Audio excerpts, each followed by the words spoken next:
तर राष्ट्रवादीचे आमदार हे शरद पवार यांच्या संपर्कात आहेत अशी सूत्रांनी माहिती दिली होती। राष्ट्रवादीचे 22 आमदार हे शरद पवारांच्या भेटीला पोहोचले होते अशीही सूत्रांची माहिती होती।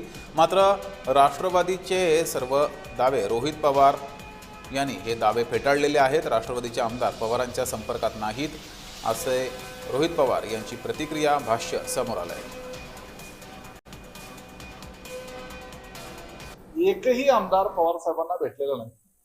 फक्त प्रदेशाध्यक्ष सुनील तटकरे साहेब पूर्वनियोजित 20 दिवस अगोदर मागितलेल्या वेळेप्रमाणे त्यांना वेळ मिळाल्यानंतर साहेबांच्या तब्येतीची चौकशी करण्याच्या करता विचारपूस करण्याच्या करता भेटले।